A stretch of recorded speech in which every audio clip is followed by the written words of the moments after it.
Hello students, welcome again. Jatin chemistry ચેનલમાં તમારું સ્વાગત છે. મારું નામ છે જતીન પીપલિયા અને આપણે 26મો લેક્ચર આવી ચૂક્યા છીએ ઇલેક્ટ્રોકેમેસ્ટ્રીની અંદર, જેમાં આપણે વિદ્યુતીય વહનની વાતને આગળ વધારવાની છે. લાસ્ટ લેક્ચરની અંદર વિદ્યુતીય વહનમાં ખૂબ જ એવા ઇમ્પોર્ટન્ટ ટોપિક ચાલી ગયા. તમે બરાબર રીતે યાદ કરજો. અવરોધ, અવરોધકતા, વાહકતા અને વિશિષ્ટ વાહકતા, આ બધાની વાતો આપણે કરી ચૂક્યા છીએ. આજે આ વાતોને થોડીક આગળ વધારવાની છે અને એક ઇમ્પોર્ટન્ટ ટોપિક આપણે ભણશું, મોલર વાહકતાનો. તો લાસ્ટ ટોપિક પૂરો થાય છે ત્યાંથી તમારે નવા મુદ્દામાં ચાલુ કરવાનું છે. લખતા જઈએ અને સમજતા જઈએ આ બધી બાબતોને. તો પહેલા મુદ્દાની અંદર આપણે લખવાનું છે કે પદાર્થની વાહકતા પર અસર કરતા પરિબળો કયા કયા છે? અસર કરતા પરિબળો. તો કોઈ પણ પદાર્થ વિદ્યુતનું વહન વધારે કરશે, ઓછું કરશે, એ કોના ઉપર ડિપેન્ડન્ટ રહે છે? આવા ટોટલ આપણે 3 પરિબળો જાણી શકીએ છીએ. પહેલું પરિબળ આપણે કહી શકીએ છીએ તાપમાન, બીજું આવે છે દબાણ, અને ત્રીજું આપણે કહી શકીએ છીએ પદાર્થ પોતે, એટલે કે પદાર્થની લાક્ષણિકતા. સ્પષ્ટ વિચારી શકાય કે જો તાપમાન બદલે તો વિદ્યુતનું વહન બદલી જાય, બરાબર. વાયુરૂપ સિચ્યુએશનમાં જો તમે દબાણ બદલશો તો પણ વિદ્યુતનું વહનનું બદલી હશે. અને દરેક પદાર્થ જુદી જુદી રીતે વિદ્યુતનું વહન કરતું હોય તો એ પદાર્થ ઉપર પોતાની ઉપર પણ ડિપેન્ડન્ટ હોય છે. તો આ 3 બાબતો તમારે યાદ રાખવી, બરાબર. MCQમાં આવી શકે છે. હવે આવી જ રીતે હું એક બીજી વસ્તુ અહીંયા લખું છું, એક નાનો એવો સવાલ જેવું થઈ જશે. વાહક પદાર્થોનું વર્ગીકરણ. વાહક પદાર્થોનું વર્ગીકરણ વિદ્યુતનું વહન કેટલું કરે છે એના આધારે 3 પ્રકારમાં પાડી શકાય. મતલબ કે વિદ્યુતનો જથ્થો કેટલો પસાર કરે છે એના આધારે આપણે 3 પ્રકાર પાડી શકીએ છીએ. અમુક પદાર્થો સુવાહક કહેવાય છે, અમુક પદાર્થો અવાહક અને અમુક અર્ધવાહક. આ બધા નામ આપણે સાંભળેલા જ છીએ, કોઈ નવા નામ નથી. સુવાહક, અવાહક અને અર્ધવાહક આ વાહક પદાર્થોના પ્રકારો થઈ જાય. હવે આપણે આ દરેકે દરેકના એક્ઝામ્પલ, મતલબ આની વ્યાખ્યા જોઈ લેવાની રહેશે. સૌથી પહેલા આપણે વ્યાખ્યા જોવાની છે સુવાહક પદાર્થોની. જો કે આ બધું આપણને આવડે જ છે. જે પદાર્થોમાંથી વિદ્યુતનું વહન થાય તેને સુવાહકો કહેવાય, એમાં કંઈ બહુ મોટી વાત નથી. તો આને રિલેટેડ બસ 1-2 વાક્ય જ લખવાના છે, ટેક્સ્ટ બુકને રિલેટેડ છે એટલા માટે લખીએ છીએ. તો સૌથી પહેલા આપણે લખી શકીએ કે ધાતુ અને મિશ્ર ધાતુઓ ની વાહકતા વધારે છે, ની વાહકતા વધારે હોય છે, તેમને સુવાહકો કહે છે. જેની વાહકતા વધારે હોય તેમને સુવાહકો કહે છે, બરાબર. મોસ્ટ ઓફલી ધાતુ અને મિશ્ર ધાતુઓ વિદ્યુતના સુવાહક હોય. ક્યારેક ક્યારેક અધાત્વીય ગુણધર્મ ધરાવતા પદાર્થો પણ વિદ્યુતનું વહન કરી શકે છે. એ પણ આપણે અહીંયા લખીએ કે કેટલાક અધાત્વીય પદાર્થો પણ સુવાહક તરીકે વર્તે છે, સુવાહકો છે. બોલો, તમને યાદ આવે છે? તમે કોઈ એક્ઝામ્પલ આપી શકો છો કે જે અધાતુ હોય અને પાછો સુવાહક હોય વિદ્યુતનો? આવું એક એક્ઝામ્પલ તમે બહુ સારી રીતે સમજો છો.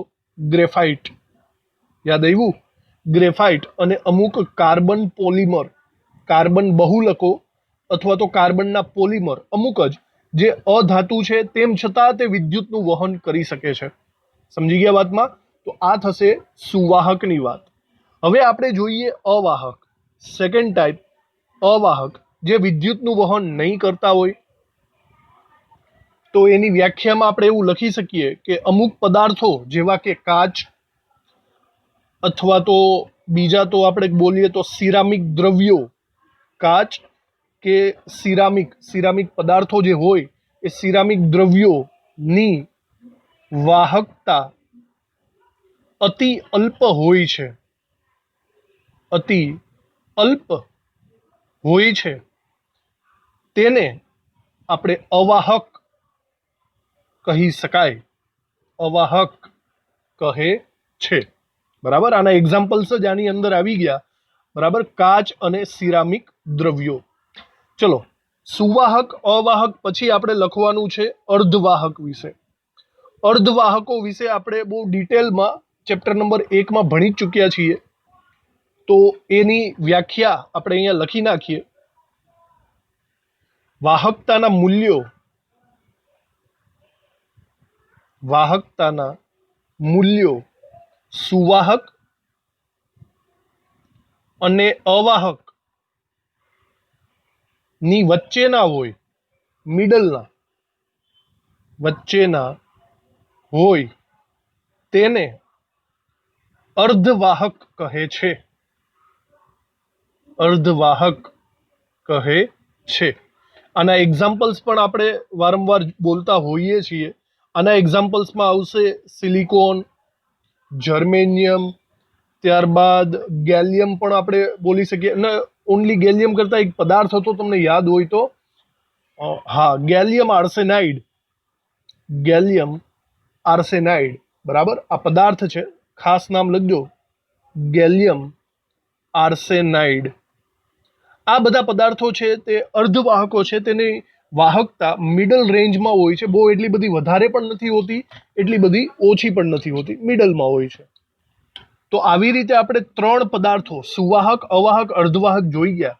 હવે એક થોડુંક એવું સરપ્રાઈઝ છે અહીંયા, એક ચોથો પ્રકાર પણ આપણને આપેલો છે. બરાબર જોજો, આ ચોથા પ્રકારનું નામ આપણે પાડશું અતિ સુવાહકો. અતિ સુવાહકો, હાઈ કંડક્ટર્સ, સુવાહક કરતા પણ વધારે વિદ્યુતનું વહન કરે એને આપણે અતિ સુવાહક કહીશું. એકદમ હાઈ લેવલનું કંડક્ટન્સ, સુવાહકતા ધરાવતા હોય.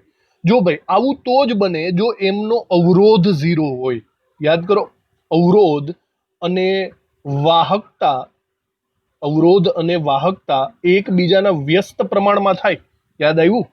જો વાહકતા તમારે વધારે જોતી હોય તો અવરોધ ઓછો લેવો પડે. વિચારો કે અવરોધ છે જ નહીં, અવરોધ R=0 અથવા તો અવરોધકતા ρ=0 લઈ લ્યો, એનો મતલબ કોઈ રોકવા વાળું જ નથી, ફૂલ સ્પીડમાં વિદ્યુતનું વહન થશે. આવા પદાર્થોને આપણે કહીશું અતિ હાઈ લેવલના કંડક્ટન્સ, અતિ સુવાહકો. તો એની વ્યાખ્યા આપણે અહીંયા લખી નાખીએ. કેટલાક પદાર્થો ની અવરોધકતા 0 હોય છે, 0 હોય છે, માટે તેમની વાહકતા ખૂબ જ વધુ હોય છે, ખૂબ જ વધારે હોય છે. આવા પદાર્થો ને અતિ સુવાહકો કહે છે, અતિ સુવાહકો કહે છે. બરાબર, હવે આના અમુક એક્ઝામ્પલ્સ આપણે અહીંયા લખીએ. આવા અતિ સુવાહકો નોર્મલી આપણે બનાવવા પડે, કુદરતમાં હોતા નથી. તો આના અમુક એક્ઝામ્પલ્સમાં એવું છે કે નીચા ટેમ્પરેચરે અમુક ધાતુઓ અને મિશ્ર ધાતુઓ, અહીંયા નીચું ટેમ્પરેચર એટલે લગભગ 0 થી 15 કેલ્વિન આસપાસનું, ખૂબ જ નીચું કેલ્વિન કહેવાય, -273 ડિગ્રી સેલ્સિયસ આજુબાજુનું તાપમાન. નીચા ટેમ્પરેચરે ધાતુઓ અને મિશ્ર ધાતુઓ એ અતિ સુવાહક તરીકે વર્તે છે, કારણ કે ત્યારે તેનો અવરોધ 0 થઈ જાય છે. એક બીજું પણ એક્ઝામ્પલ આપણે રાખી શકીએ કે ઊંચા ટેમ્પરેચરે, બરાબર, ઊંચું ટેમ્પરેચર એટલે લગભગ 150 કેલ્વિન, એટલું બધું પણ ઊંચું નથી, હજી -2°C જ તાપમાન છે. તો 150 કેલ્વિન તાપમાને અમુક સિરામિક દ્રવ્યો, ઘણા બધા સિરામિક દ્રવ્યો, સિરામિક દ્રવ્યો અને મિશ્રિત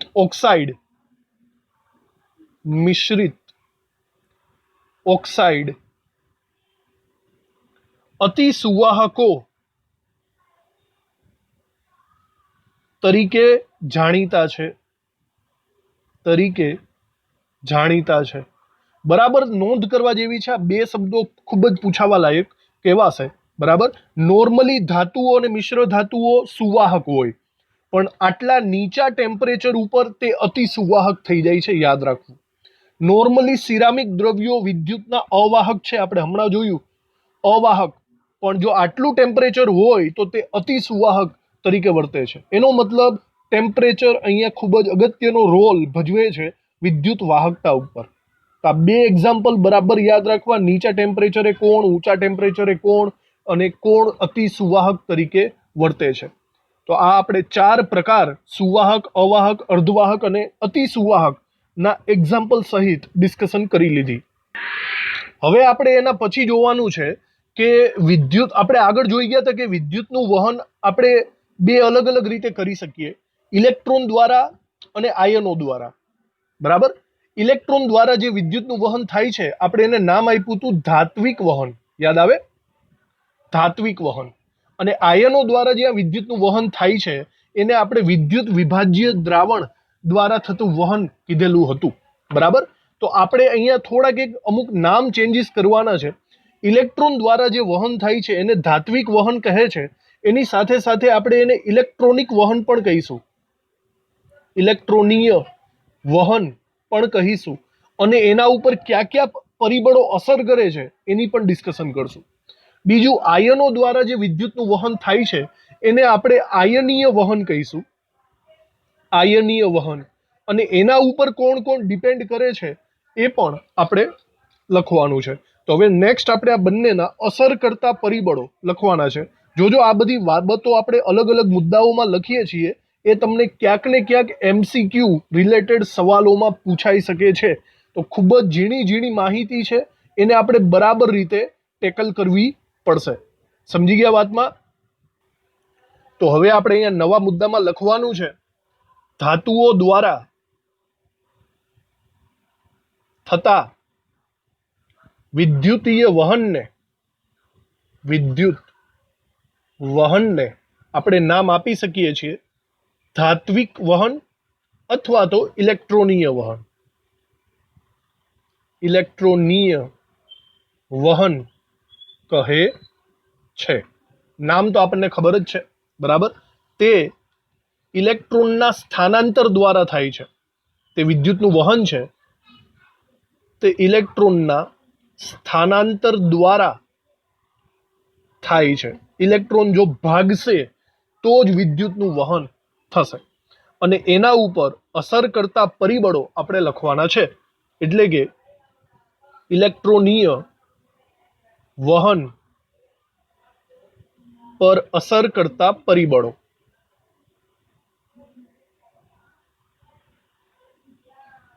ચલો, ઇલેક્ટ્રોનીય વહન પર અસર કરતા પરિબળોની અંદર મેઇનલી આપણે 3 બાબતો લખી શકીએ. નંબર 1 આપણે અહીંયા લખીએ, પહેલું છે ધાતુનું બંધારણ, એટલે કે લાક્ષણિકતા. ચલો, પહેલી વસ્તુ તો ફિક્સ જ છે કે જુદી જુદી ધાતુ વિદ્યુતનું વહન જુદું જુદું કરે. ફોર એક્ઝામ્પલ, મારી પાસે કોપર ધાતુ છે, સિલ્વર ધાતુ છે અને સોડિયમ ધાતુ છે. તો સ્પષ્ટ છે કોપર દ્વારા વિદ્યુતનું વહન ખૂબ જ વધારે થાય, સોડિયમ અને Ag દ્વારા વિદ્યુતનું વહન કમ્પેરેટિવલી ઓછું થાય. તો દરેક ધાતુનું બંધારણ જુદું જુદું હોય તો એના પ્રમાણમાં વિદ્યુતનું વહન પણ જુદું જુદું થાય એવું આપણે અહીંયા સમજી શકીએ છીએ. બરાબર. સેકન્ડ આપણે જોવાનું છે, સેકન્ડ લખીએ કે ધાતુ પરમાણુમાં સંયોજકતા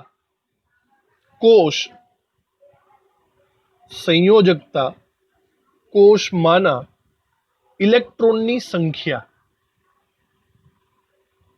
હવે આ વસ્તુ પણ સ્પષ્ટ જ છે કે અહીંયા ઇલેક્ટ્રોન દ્વારા વિદ્યુતનું વહન થાય છે. સપોઝ મારી પાસે 2 જણા છે, એક છે સોડિયમ, એક છે કોપર, એક છે એલ્યુમિનિયમ. આપણને ખબર છે કે સોડિયમની બાહ્યતમ કક્ષામાં 1 ઇલેક્ટ્રોન હોય, કોપરની બાહ્યતમ કક્ષામાં બીજા 2 ઇલેક્ટ્રોન મુક્ત કરતો હોય છે મોસ્ટ ઓફલી, અને એલ્યુમિનિયમ 3 ઇલેક્ટ્રોન મુક્ત કરતો હોય છે. જેની પાસે ઇલેક્ટ્રોન વધારે હોય તે વિદ્યુતનું વહન વધારે કરી શકે. કારણ કે એલ્યુમિનિયમ પાસે વધારાના ઇલેક્ટ્રોન, ફ્રી ઇલેક્ટ્રોન્સ વધારે છે. સમજાણું? તો બાહ્યતમ કક્ષામાં જેની પાસે ઇલેક્ટ્રોનની સંખ્યા વધુ એ વિદ્યુતનું વહન વધારે કરી શકે છે. અને ત્રીજું આપણે અહીંયા લખી શકીએ ટેમ્પરેચર. બરાબર, અહીંયા આપણે લખી શકીએ છીએ ટેમ્પરેચર. આ ત્રણ બાબતો આપણે યાદ રાખવાની છે જે અસર કરતા પરિબળો તરીકે ઓળખાશે. બરાબર, અને નીચે એક અલગ વાક્ય લખી નાખીએ કે આ જે વિદ્યુતનું વહન થાય છે એના દ્વારા ધાતુના બંધારણમાં કોઈ ફેરફાર નથી થતો. મતલબ ધાતુની અંદર પરમાણુઓનું વિસ્થાપન કે એવું કંઈ નહીં થાય. બરાબર, માત્ર ઇલેક્ટ્રોન એનું કામ કરશે. ધાતુના પરમાણુઓ પોતાની જગ્યા ઉપર જ રહેશે. વિદ્યુત વહન દરમિયાન ધાતુના બંધારણમાં ફેરફાર થતો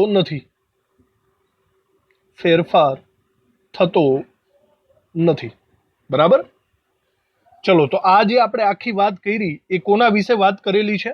ઇલેક્ટ્રોનીય વહન વિશે ધાતુની અંદર થાય. બીજું આયનો દ્વારા થતું વિદ્યુતનું વહન. ચલો, આપણે એને નામ આપ્યું હતું આયનીય વાહકતા. આપણે એના વિશે અલગથી જ જોવાનું છે. તો હવે આપણે વાત કરીએ આયનીય વહનશીલતાની. હવે આયનો વડે દ્વારા થતું વહન, સીધી વાત છે, આયનીય વહનશીલતા એને જ કહીશું. આપણે એક એક્ઝામ્પલ લઈએ પાણીનું. બરાબર, જોજો, પાણીની અંદર વિદ્યુતનું વહન થાય છે કે નહીં એ વિચારો જોઈએ. જરા વિચારો, એક બીકરમાં આપણે જો પાણી લઈ લઈએ, એકદમ શુદ્ધ પાણી, અને એ બીકરની અંદર આપણે કોઈ બેટરીના 2 છેડા ડુબાડી દઈએ ડાયરેક્ટલી પાણીની અંદર, તો શું પાણીમાંથી વિદ્યુતનું વહન થશે? વિચારો, શું તમે આ પાણીને અડશો તો તમને ઝટકો લાગશે કે નહીં લાગે? તો ભાઈ વિચારવા જેવી બાબત એ છે કે પાણીની અંદર જો આયનો હોય ને, આયનો, તો વિદ્યુતનું વહન થાય, બાકી વિદ્યુતનું વહન થશે નહીં. તો બોલો, પાણીની અંદર આયનો છે કે નહીં? તો તમને બહુ સારી રીતે ખબર છે કે પાણી જે છે એમની અંદર H+ અને OH- 2 ટાઈપના આયનો હોય છે. તમે સંતુલન ચેપ્ટરની અંદર ભણી ગયા છો. પણ એ પણ ખબર હોવી જોઈએ કે આ પાણીની અંદરના H+ અને OH- આયનોની સાંદ્રતા કેટલી હોય? યાદ આવ્યું? 10⁻⁷. ભાઈ 10⁻⁷ એટલે વિચારો 0.00000001. આટલી સાંદ્રતા હોય. બહુ ઓછી કહેવાય કે નહીં? ખૂબ જ ઓછી કહેવાય. ઇન શોર્ટ, તમે જે પાણી લ્યો છો ને એની અંદર પાણીની અંદર આયનો હોતા જ નથી એવું હું બોલી શકું છું. આટલા ઓછા પ્રમાણમાં આયનો એટલે એમ કહી શકાય કે છે જ નથી, આયનો જ નથી એવું આપણે માની લેવાય. અને આના કારણે પાણી વિદ્યુતનું વહન કરી શકતું નથી. અહીંયા તમે અડશો તો તમને પાણી દ્વારા ઝટકો લાગવાનો નથી. એક વસ્તુ છે કે પાણીની વાહકતા, અહીંયા એક શબ્દ આવે છે આપણે યાદ રાખવાનો છે, MCQમાં પૂછાય છે. પાણીની વાહકતા G હંમેશા 3.5 × 10⁻⁵ હોય છે સિમેન્સ પ્રતિ મીટરમાં. બરાબર, જોજો આ શબ્દ, જો હું પણ કન્ફ્યુઝ થાઉં છું બરાબર રીતના. અહીંયા શું આપણી પાસે એક વાક્ય છે કે પાણીની વાહકતા 3.5 × 10⁻⁵ સિમેન્સ પ્રતિ મીટર હોય છે. મેં આમાં કંઈ ખોટું લખ્યું? વિચારો જોઈએ. આપણે હમણાં એવી વાત થઈ હતી લાસ્ટ લેક્ચરમાં કે વિશિષ્ટ વાહકતાને વાહકતા તરીકે લઈ શકાય, એના એકમ ઉપરથી તમારે એને ડિફરન્શિએટ કરવાનો છે. જો અહીંયા એકચ્યુઅલી એકમ લખ્યો છે સિમેન્સ પ્રતિ મીટર, તો મારાથી અહીંયા G ન લખાય. આ એકચ્યુઅલી કોણ છે? આ વિશિષ્ટ વાહકતા છે, કપ્પા છે. સમજાણું વાતમાં? તો આ જો આ દાખલાઓમાં આવી રીતે તમે ટેકલ કરી શકશો. એકમ જોવાનો, એકમ ઉપરથી ખબર પડશે કે અહીંયા G આપેલો છે કે કપ્પા આપેલો છે. ઓકે, તો પાણીની વાહકતાનું મૂલ્ય આપણે યાદ જ રાખવું પડશે. આટલું મૂલ્ય તમને MCQમાં ડાયરેક્ટલી પૂછી શકે છે, 3.5 × 10⁻⁵. સમજાઈ ગયું? આવી રીતે આયનો દ્વારા વિદ્યુતનું વહન થાય. કહેવાનો મતલબ પાણી તો વિદ્યુતનું વહન નહીં કરે, પણ જો હવે આની અંદર હું ચપટી એક પણ મીઠું નાખી દઉં ને, NaCl, તો પછી આની અંદર 2 ટાઈપના આયનો મને તરતા જોવા મળશે, Na+ અને Cl-. તો એનો મતલબ એમ થયો કે હવે તે વિદ્યુતનું વહન કરશે, કારણ કે આયનો આવી ગયા કે નહીં? સમજાણું તમને? વિદ્યુતનું વહન તો જ થશે જો એની અંદર તમે આયનો ઉમેરો, આયનો હોય તો. એકદમ સિમ્પલ એવા લોજિકથી આપણે આ લખવાનું છે. લખી નાખીએ આ બધી બાબતો જે મેં હમણાં કધી. તો આની અંદર લખીએ આપણે શુદ્ધ પાણીમાં H+ આયનની સાંદ્રતા એટલે કે કૌંસમાં H+, કૌંસમાં OH- બંનેની વેલ્યુ 10⁻⁷ મોલારિટી હોય છે. કૌંસમાં અતિ અલ્પ કહેવાય, ખૂબ જ ઓછી છે, બરાબર. માટે પાણી એક રીતના મંદ વાહક છે, અથવા તો આપણે અવાહક લખશો તો પણ ચાલશે. પાણીની વાહકતા kappa is equal two 3.5 × 10⁻⁵ siemens પ્રતિ મીટર. યાદ રાખજો, આ મૂલ્યને MCQમાં ડાયરેક્ટ આવશે 3.5 × 10⁻⁵. આ પાણીની વાત થઈ ગઈ. મતલબ પાણીની અંદર તો વિદ્યુતનું વહન થવાનું જ નથી. જો આપણે કોઈ પદાર્થ ઉમેરીએ તો વિદ્યુતનું વહન થશે. જ્યારે કોઈ વિદ્યુત વિભાજ્ય પદાર્થ જેમાંથી આયનો નીકળતા હોય એવો પદાર્થ, દાખલા તરીકે NaCl, KCl, H2SO4 એવા બધા પદાર્થો ને પાણીમાં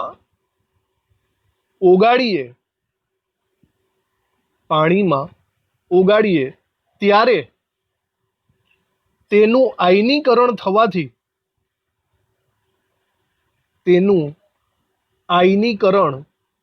થવાથી દ્રાવણની વાહકતા વધે છે, બરાબર. ત્યારે એની દ્રાવણની વાહકતા વધી જશે. આવી વાહકતા દ્રાવણમાંના આયનોના કારણે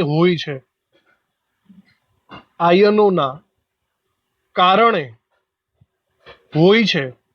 જેને આપણે આયનીય વાહકતા કહીશું. જેને આયનીય વાહકતા કહે છે, બરાબર. હવે આપણે લખી નાખીએ અસર કરતા પરિબળો વિશે. આયનીય વાહકતા અથવા તો વહનશીલતા એક જ થાય. આયનીય વહનશીલતા પર અસર કરતા પરિબળો.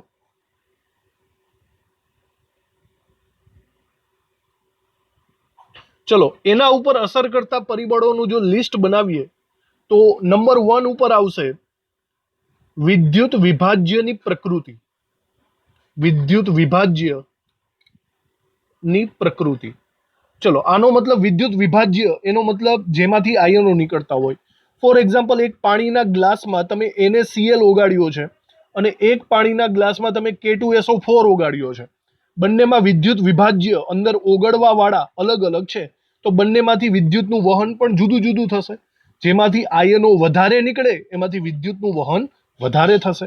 સિમ્પલ લોજિક છે. બીજી વાત લખીએ તો વિદ્યુત વિભાજ્યની સાંદ્રતા.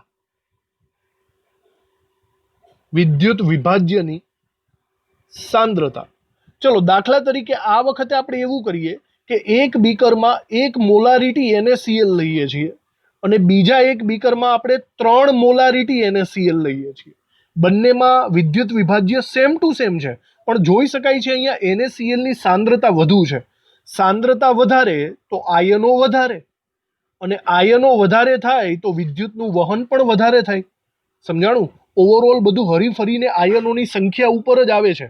તો હું એમ કહી શકું કે સાંદ્રતા જેની વધારે તેની તેની વહનશીલતા વધારે થશે.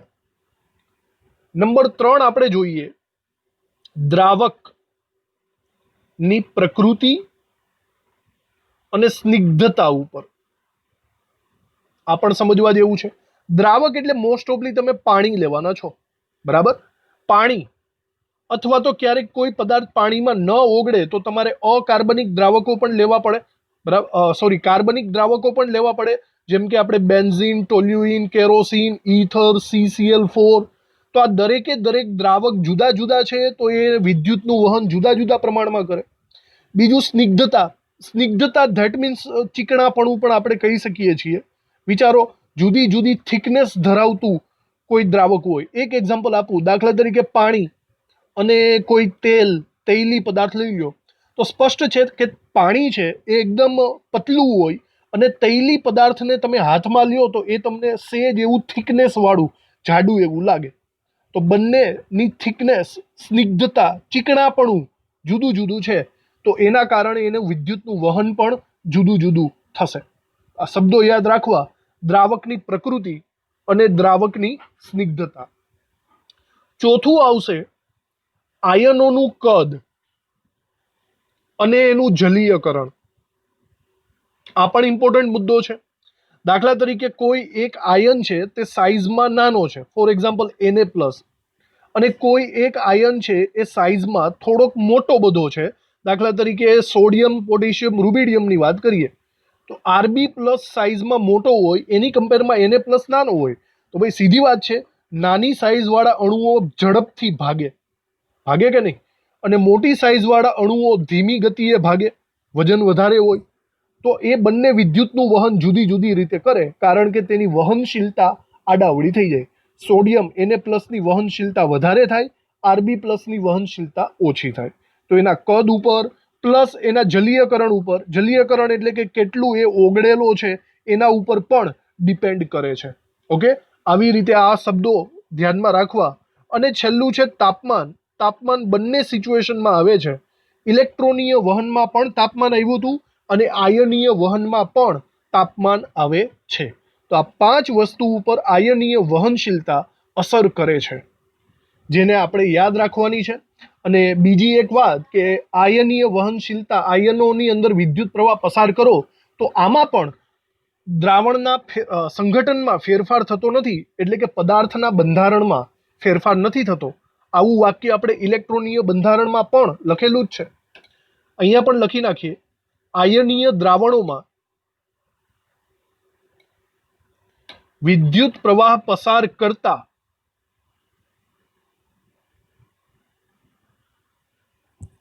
વીજ રાસાયણિક પ્રક્રિયાઓ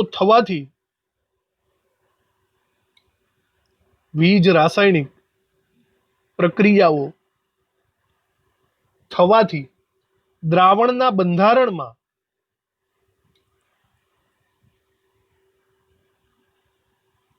ફેરફાર થશે.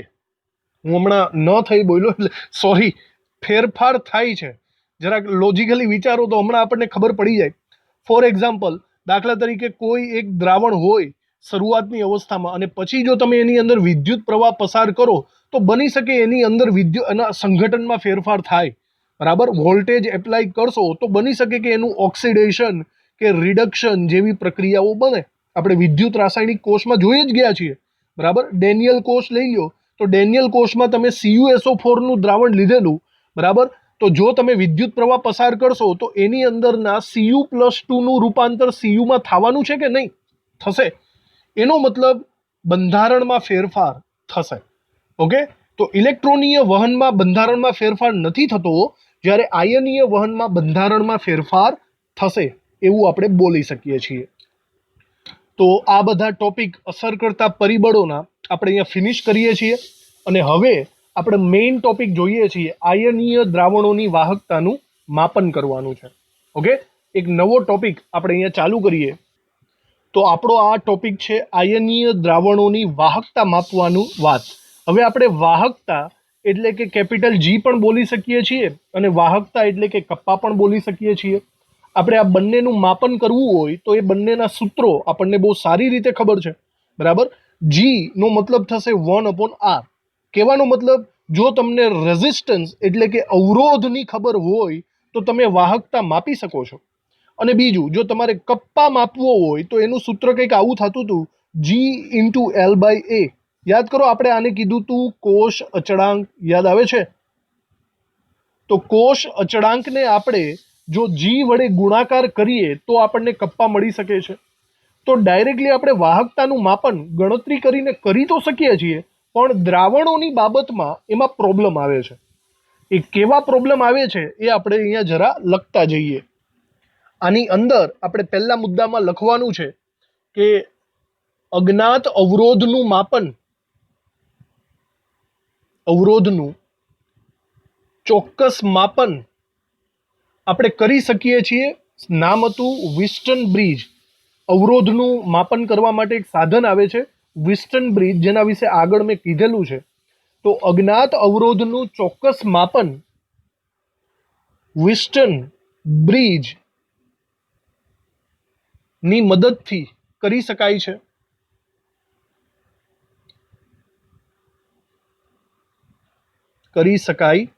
છે. બરાબર. પણ આ વસ્તુ જો આયનીય દ્રાવણમાં લાગુ પાડો તો પ્રોબ્લેમ આવે. પરંતુ આયનીય દ્રાવણનો અવરોધ, આયનીય દ્રાવણનો અવરોધ માપવામાં બે મુશ્કેલીઓ પડે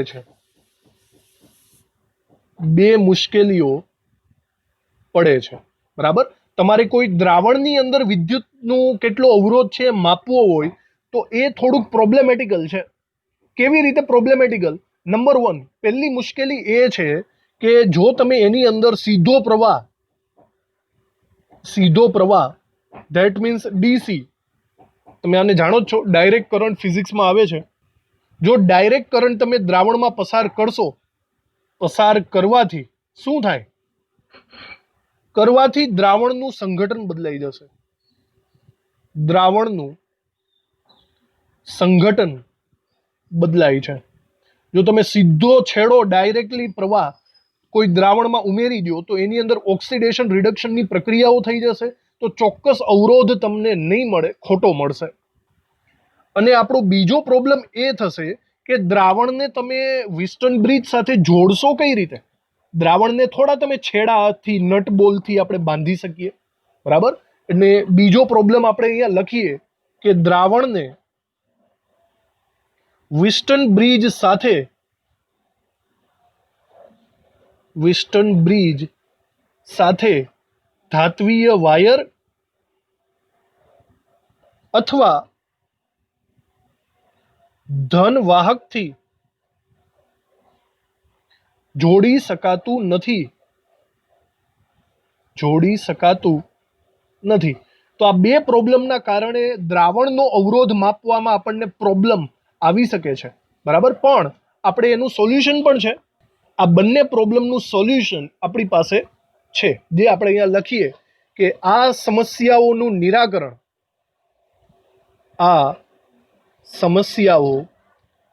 નિરાકરણ કોઈ પણ રીતે આપણે દ્રાવણનો અવરોધ તો માપી જ શકીએ. પહેલા ફર્સ્ટ સમસ્યા હતી કે આપણે ડાયરેક્ટ કરંટ પસાર કરી શકતા નહોતા, તો એની જગ્યાએ આપણે અલ્ટરનેટિવ કરંટ પસાર કરી શકીએ છીએ. બરાબર. ફર્સ્ટ નિરાકરણમાં એવું આવશે કે ઉલટ સુલટ પ્રવાહ, ગુજરાતીમાં નામ થાય, ઇન શોર્ટ એને અલ્ટરનેટિવ કરંટ કહે છે. એનો સ્ત્રોત વાપરીને આપણે પ્રથમ પ્રોબ્લેમનું સોલ્યુશન કરી શકીએ છીએ. બરાબર. સેકન્ડ સોલ્યુશન હતું કે આપણે એને છેડા કેવી રીતે આપવા, ધન વાયર સાથે કેવી રીતે જોડવું. તો સેકન્ડ પ્રોબ્લેમનું સોલ્યુશન છે કે ખાસ ડિઝાઇન કરેલ પાત્ર, આ પાત્ર એને આપણે નામ આપશું વાહકતા કોષ.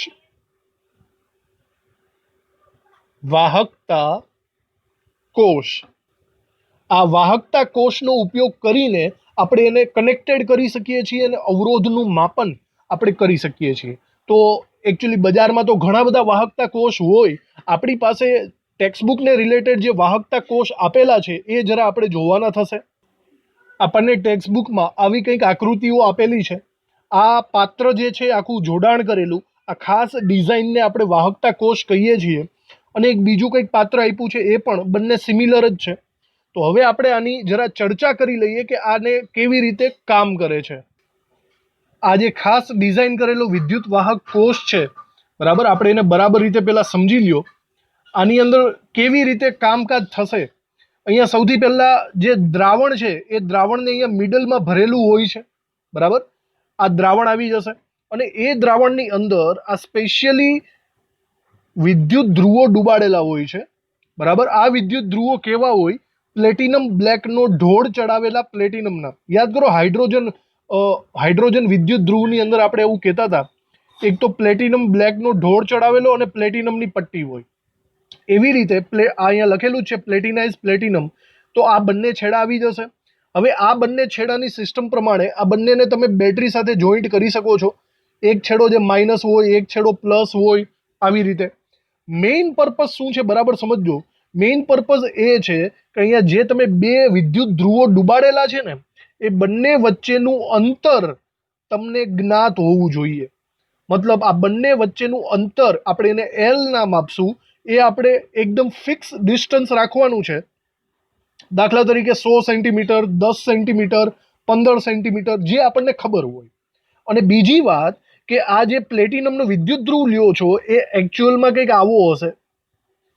તો એના આડછેદનું ક્ષેત્રફળ એટલે કે એ પણ આપણને ખબર હોવી જોઈએ, એ પણ જ્ઞાત હોવું જોઈએ. તો વિચારો, એલ અને એ આપણે આના ઉપરથી શોધી શકીએ છીએ. તો ઇન શોર્ટ એલ અપોન એ મળી જાય કે નહીં? એલ અપોન એ કેટલા રાખવા એ આપણા હાથમાં છે. અને આને આપણે નામ આપ્યું હતું, શું નામ આપ્યું હતું? કોષ અચળાંક. બરાબર. અને જો તમને કોષ અચળાંક ખબર હોય તો તમે આસાનીથી અવરોધ માપી શકો છો. કારણ કે સૂત્ર શું હતું? સૂત્ર હતું R is equal to rho into કોષ અચળાંક એલ અપોન એ. સમજાણું તમને? એલ અપોન એ જો તમને ખબર હોય તો તમે અવરોધ માપી શકો છો. અને અવરોધ આપણને ખબર પડી જાય તો પછી વાહકતા પણ ખબર પડી જાય. સિમ્પલ થઈ ગયું આપણા માટે. કોષ અચળાંકને એક બીજા શબ્દ તરીકે પણ દર્શાવાય છે, જી સ્ટાર. ક્યારેક એમસીક્યુમાં કદાચ આવી જાય. બરાબર.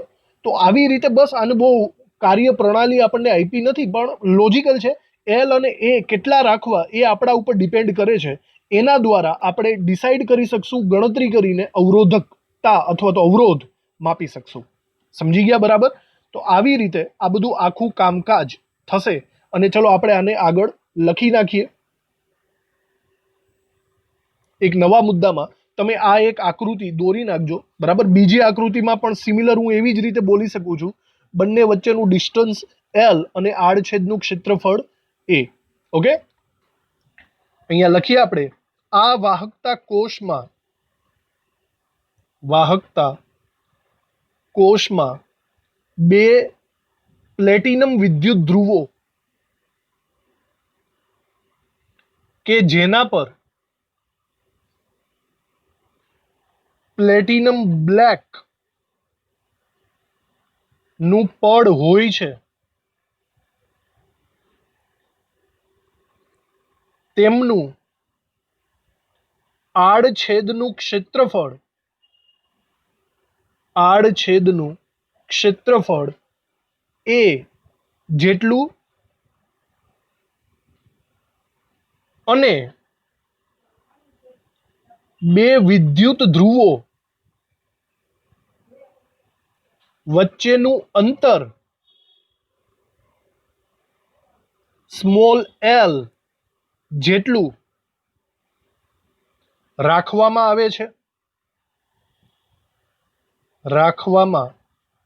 આવે છે. એનો મતલબ આપણને એલ અપોન એ કેવા થઈ જશે? જ્ઞાત થઈ જશે. આપણને ખબર પડી જશે એલ અપોન એ કેટલા થાય. એની નીચે આપણે લખીએ, આમ એલ અપોન એ જ્ઞાત હોવાથી નીચેના સૂત્ર દ્વારા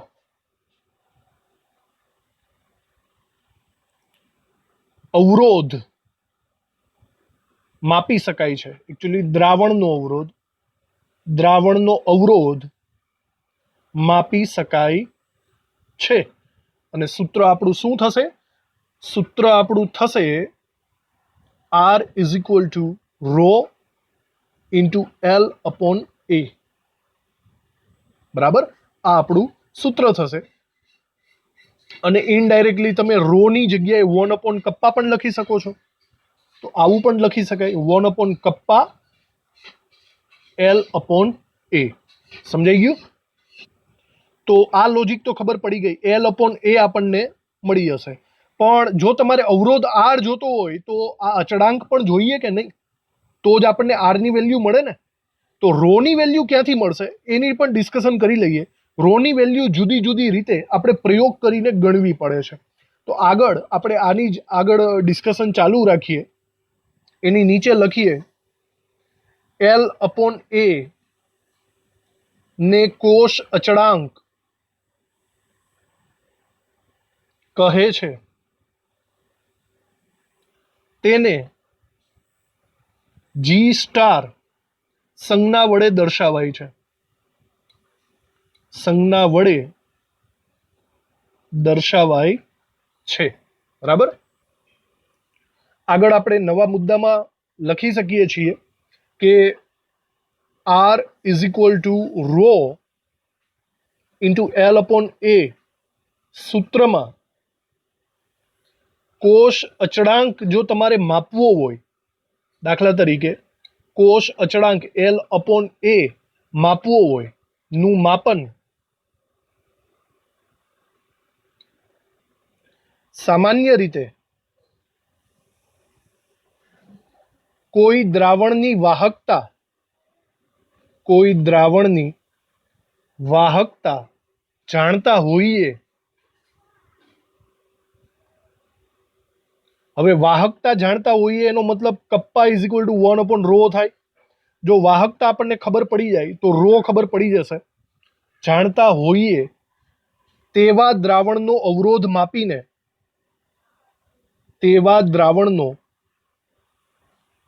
અવરોધ માપીને કરી શકાય છે. બરાબર.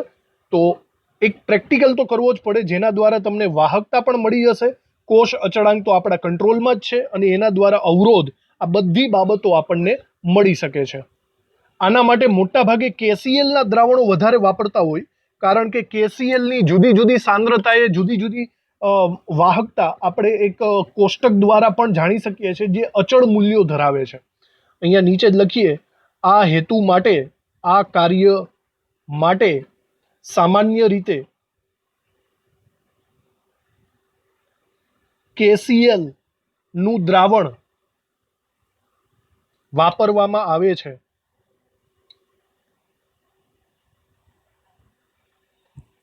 કે જેની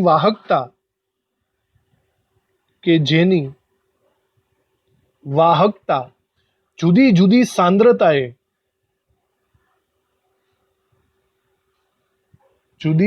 સાંદ્રતાએ અને જુદા જુદા તાપમાને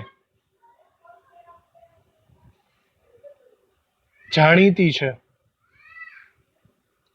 KClની જુદી જુદી સાંદ્રતાએ આપણી વાહકતા એ ચોક્કસ મૂલ્ય આપણને પહેલેથી ખબર જ છે, જે જુદા જુદા પ્રેક્ટિકલ્સ દ્વારા આપણને જાણવા મળેલા છે. જુઓ, આવું એક કોષ્ટક તમારી NCERTમાં પણ આપેલું છે. અહીંયા જુદી જુદી સાંદ્રતાએ, યાદ રાખજો આ આખું કોષ્ટક KClનું છે. જુઓ અહીંયા જુદી જુદી સાંદ્રતા મોલ પ્રતિ લીટરમાં 1 મોલારિટી, 0.1 મોલારિટી, 0.01 મોલારિટી, જુદી જુદી સાંદ્રતાએ તમારી વાહકતાના મૂલ્યો બેઠા આપેલા છે. એક રીતના આપણે એમ કહીએ ને, લોગ ટેબલમાંથી આપણે જોવાનું, લોગ ટેબલમાંથી આપણે ડાયરેક્ટલી લોગ એન્ટીલોગના મૂલ્યો જોઈએ છે, એવી રીતે આ કોષ્ટકમાંથી તમે આના વાહકતાના મૂલ્યો મેળવી શકો છો. એના માટે અલગ પ્રેક્ટિકલ કરવાની કોઈ જરૂર રહેતી નથી. તો આ એક MCQ છે, તમારા મૂલ્યો યાદ નથી રાખવાના, પણ કહેવાનું છે કે KClનું એવું દ્રાવણ છે કે જેના મૂલ્યો આપણા માટે જ્ઞાત છે, અને એના દ્વારા આપણે L/A નું મૂલ્ય, વાહકતાનું મૂલ્ય, અવરોધકતાનું મૂલ્ય, જુદા જુદા મૂલ્યો આપણે માપી શકાય છે આ પ્રેક્ટિકલ દ્વારા, KClના વિદ્યુતના પ્રેક્ટિકલ દ્વારા. તો ઇન શોર્ટ આવી રીતે આપણે કોઈ પણ દ્રાવણની વિદ્યુત વાહકતા માપી શકીએ છીએ. આ ટોપિક અહીંયા આપણે પૂરો કરીએ છીએ. હવે નેક્સ્ટ આપણે જે મોલર વાહકતાની વાત કરવાની છે એ આપણે હવે નેક્સ્ટ લેક્ચરમાં ખેંચવો પડશે. તો હાલ પૂરતો આ લેક્ચર આપણે અહીંયા ફિનિશ કરીએ છીએ. થેન્ક યુ આ લેક્ચર ભરવા માટે. નેક્સ્ટ લેક્ચરમાં આપણે હવે મોલર વાહકતાને ડિપેન્ડન્ટ વાતો આગળ કરશું. Thank you.